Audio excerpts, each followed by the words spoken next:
সূর্যপুর এলাকায় স্থায়ী পুলিশ ফাঁড়ি তৈরির পরিকল্পনাকে সামনে রেখে সম্ভাব্য কয়েকটি জায়গা পরিদর্শন করলেন বারুইপুর জেলা পুলিশের সুপার অরবিন্দ আনন্দ। তার সঙ্গে উপস্থিত ছিলেন পুলিশের একাধিক উচ্চ পদস্থ আধিকারিক। পুলিশ সূত্রে জানা গিয়েছে, এলাকার আইন শৃঙ্খলা আরো মজবুত করা এবং সাধারণ মানুষের নিরাপত্তা নিশ্চিত করার লক্ষ্যেই এই উদ্যোগ নেওয়া হয়েছে।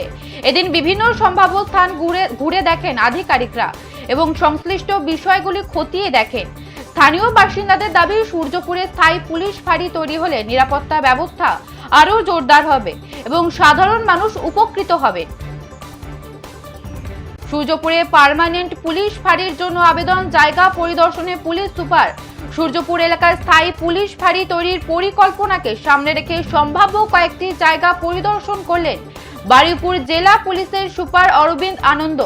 তার সঙ্গে উপস্থিত ছিলেন পুলিশের একাধিক উচ্চ পদস্থ আধিকারিক। পুলিশ সূত্রে জানা গিয়েছে, এলাকার আইন শৃঙ্খলা আরো মজবুত করা এবং সাধারণ মানুষের নিরাপত্তা নিশ্চিত করার লক্ষ্যে এই উদ্যোগ নেওয়া হয়েছে। এদিন বিভিন্ন সম্ভাব্য স্থান ঘুরে দেখেন আধিকারিকরা এবং সংশ্লিষ্ট বিষয়গুলি খতিয়ে দেখেন। স্থানীয় বাসিন্দাদের দাবি, সূর্যপুরে স্থায়ী পুলিশ ফাঁড়ি তৈরি হলে নিরাপত্তা ব্যবস্থা আরো জোরদার হবে এবং সাধারণ মানুষ উপকৃত হবেন।